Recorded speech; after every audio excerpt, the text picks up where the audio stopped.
Lanjut kita masuk ke membran sel di sini. Jadi membran sel itu tersusun atas ada fosfor, ya, ada lemak, unsur kimianya fosfor, ada lemak, lipid, kemudian ada karbohidrat, ya, karbohidrat,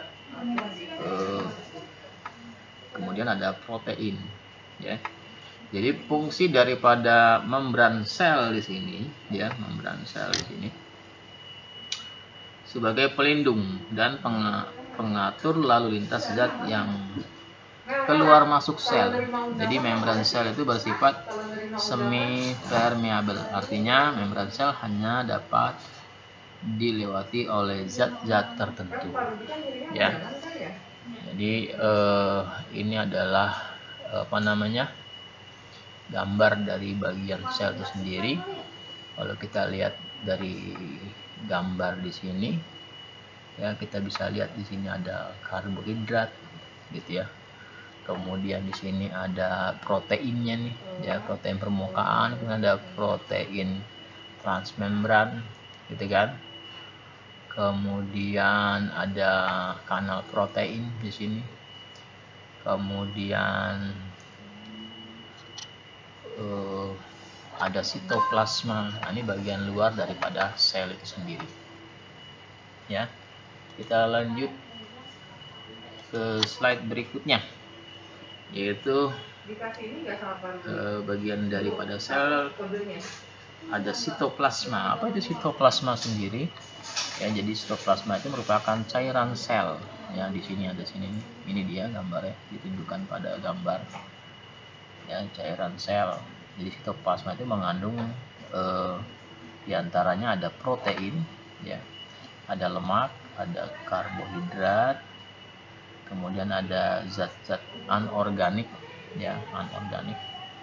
Kemudian juga ada enzimnya di situ, ada vitamin dan ada hormon, ya. Sementara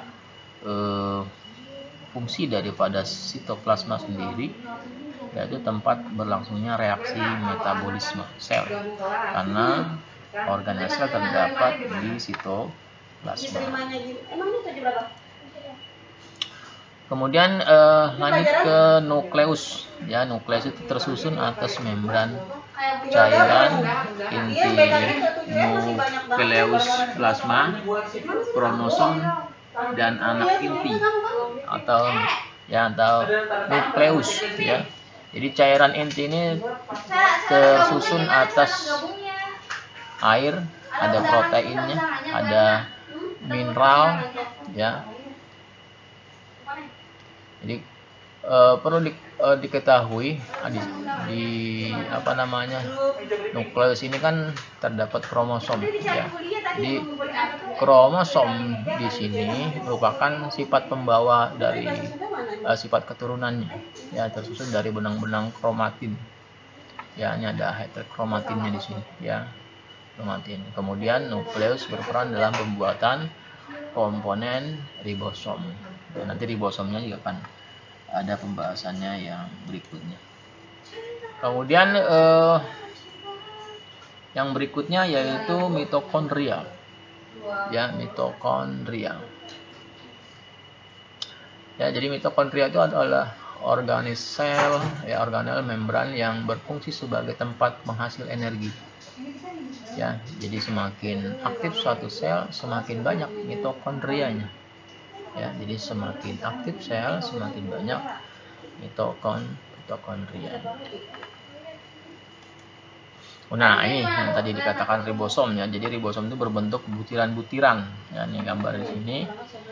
Ya, jadi ribosom ada yang menempel pada membran retikulum endoplasma dan ada pula yang bebas di sitoplasma. Jadi ribosom ini fungsinya dalam pembuatan sintesis protein. Nanti retikulum endoplasma pun ada penjelasannya. Nah, ini dia, ya. Jadi retikulum endoplasma merupakan saluran, ya, merupakan saluran berliku. Nah, ini lihat gambar likunya yang membentang dari inti sel menuju ke sitoplasma. Jadi ada dua tipe retikulum endoplasma atau disingkat dengan RE. Ya, ada yang RE kasar dan ada RE yang halus. Pada membran sel RE kasar terdapat ribosom, ya. Sementara untuk yang retikulum endoplasma yang halus tidak ditempeli ribosom, ya. Jadi RE sendiri berperan untuk membuat dan menyalurkan bahan-bahan yang dibutuhkan oleh organis sel, ya. Kemudian lanjut ke badan Golgi, ya. Badan Golgi ini berbentuk seperti kumpulan kantong yang bertumpuk-tumpuk, ya. Jadi badan Golgi ini berperan untuk memodifikasi bahan-bahan yang dihasilkan oleh retikulum endoplasma dan menyalurkannya ke organel-organel yang membutuhkannya, ya. Ini gambar daripada badan Golgi atau Golgi apparatus, ya. Kemudian ada lisosom. Jadi lisosom merupakan organel berbentuk kantong yang berisi enzim pencernaan, ya. Lisosom ini lisosom gambarnya, ada membran, ada protein, enzim, ya. Jadi lisosom berfungsi mencerna zat sisa, ya, zat sisa makanan atau zat asing. Jika lisosom pecah, ya, enzim di dalamnya akan mencerna atau menghancurkan organel sel dan akibatnya sel akan mati. Di lisosom hanya terdapat pada sel hewan, ya, hanya terdapat pada sel hewan, tidak terdapat pada sel tumbuhan. Kemudian sentriol, ya. Jadi sentriol ini dari gambar ini bisa dilihat, ya, berperan dalam pembelahan sel. Sentriol ini hanya dimiliki oleh sel hewan, ya, hanya dimiliki oleh sel hewan, tidak ada pada sel tumbuhan. Kemudian lanjut ada vakuola, ya. Vakuola ini gambar yang biru tua ini. Jadi vakuola ini artinya ruang, ya, ruang sel pada tumbuhan yang sudah tua. Vakuola ini berukuran besar dan berisi cadangan makanan, sedangkan pada hewan, ya, vakuola berukuran kecil. Pada protozoa terdapat dua jenis vakuola, yaitu sebagai ada vakuola makanan yang berfungsi untuk mencerna makanan dan vakuola kontraktif yang berfungsi mengeluarkan zat sisa yang mengatur keseimbangan air dalam sel.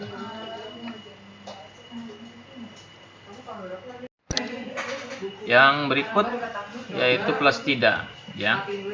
Jadi ada gambar di sebelah kanan ini. Jadi plastida itu hanya terdapat pada tumbuhan, ya, tidak terdapat. Jadi bagian selnya tidak terdapat pada sel hewan, dia hanya pada tumbuhan. Jadi plastida ini mengandung pigmen tertentu, ya, mengandung pigmen tertentu. Itu kloroplas, ya. Mungkin kamu sudah tahu, ya. Itu merupakan plastida yang berwarna hijau, ya, karena memiliki klorofil dan berperan dalam proses fotosintesis, ya. Ini ada posisi kloroplasnya, ya, kloroplasnya. Kemudian kloroplas yang berwarna kuning, ya, kloroplas yang berwarna kuning karena memiliki pigmen xanthofil, ya, memiliki pigmen xanthofil. Kemudian ada leukoplas, ya, leukoplas. Yang leukoplas itu berfungsi sebagai tempat cadangan makanan. Yang berikut yaitu dinding sel atau membran sel pada tumbuhan yang dilindungi oleh dinding sel, ya. Jadi selain melindungi sel itu sendiri, ya, ini dia yang melindungi sel itu sendiri, dinding juga menjaga bentuk sel tumbuhan tidak berubah dan kaku, ya, tidak berubah dan kaku. Nah, ini kita lihat tabel dari organis sel, ya. Jadi membedakannya antara sel pada hewan dan sel pada tumbuhan ya.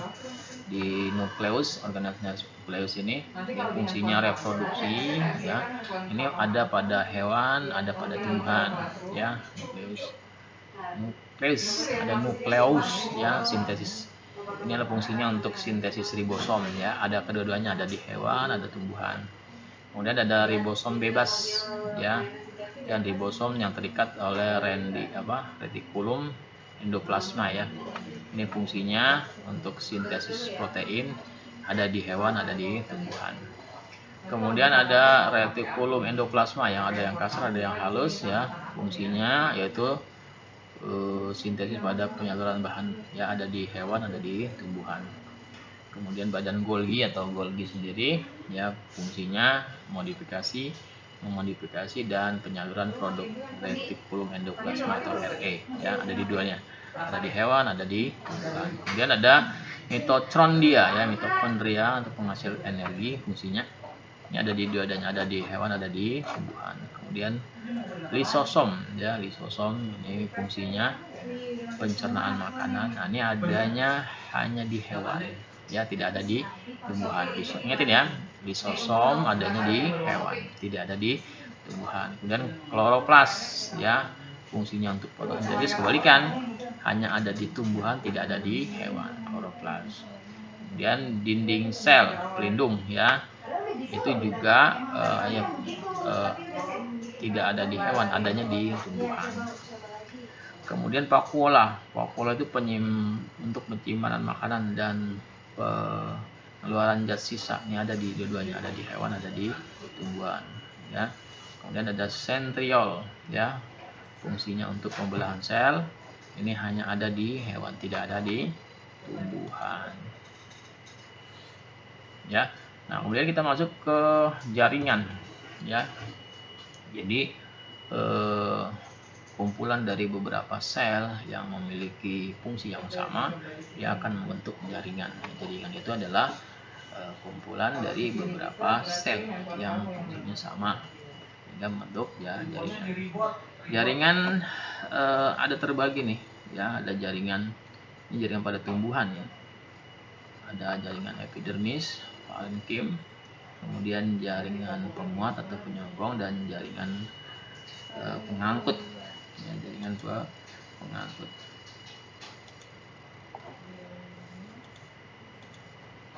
ya. Jaringan epidermis ya, jadi merupakan jaringan paling luar dari tubuh tumbuhan ya. Jaringan epidermis ini menutupi seluruh tubuh tumbuhan, mulai dari akar, batang, dan daun.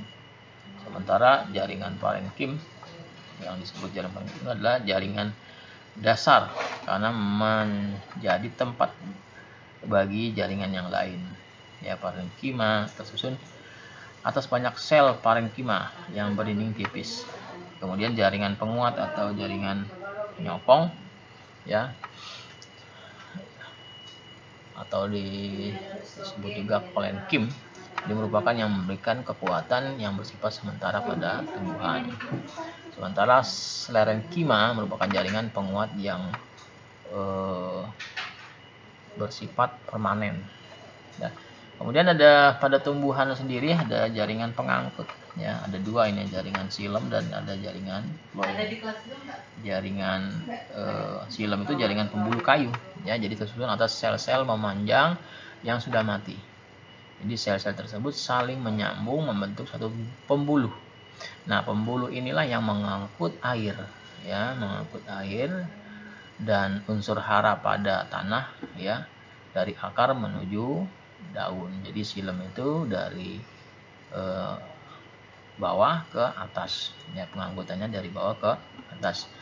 Sementara pada jaringan pengangkut phloem atau jaringan pembuluh tapis ini terdiri atas sel-sel hidup yang berdinding tipis. Di phloem ini fungsinya mengedarkan hasil fotosintesis ya. Nah, hasil fotosintesis itu apa ya, kan ada karbohidrat ya dari daun, jadi dari daun ke seluruh tubuh. Jadi kalau phloem itu dari atas ke bawah, sedangkan xilem dari bawah ke atas.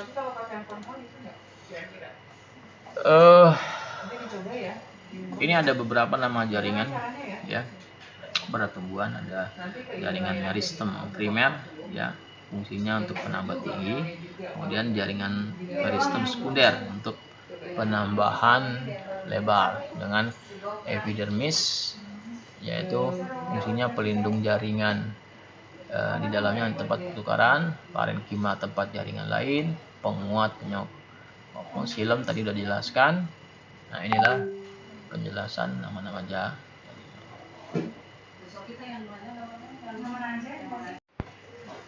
Sementara itu jaringan pada hewan, ya di sini dituliskan ada beberapa jaringan, ada jaringan epitelium ya, yaitu jaringan yang berfungsi sebagai pelindung tubuh atau organ ya, atau pelapis saluran kelenjar dan penerima rangsangan. Sementara yang berikut ada jaringan otot ya. Antara ada otot polos, ya, jaringan ada otot jantung dan otot lurik. Kemudian ada jaringan saraf, ya, jaringan saraf tersusun atas sel-sel saraf, ya, sel-sel saraf atau neuron yang berfungsi menerima dan mengirimkan rangsangan. Kemudian ada jaringan penyokong juga pada hewan, yaitu jaringan ikat, jaringan tulang rawan, jaringan tulang, jaringan darah, dan jaringan limpa. Ya, ini buat tabelnya. Ada beberapa jaringan pada hewan, yaitu yang pertama ada epitelium, yang fungsinya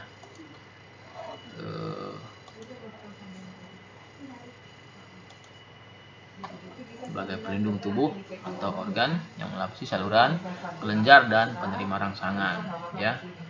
Kemudian pada jaringan hewan itu ada otot lurik ya, ini untuk menggerakkan tubuh secara sadar.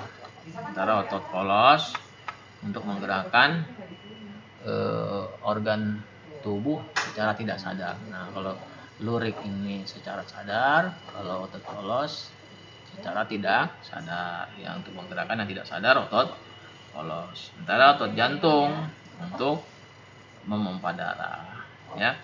Kemudian ada saraf ya, yang fungsinya menerima dan mengirim rangsangan.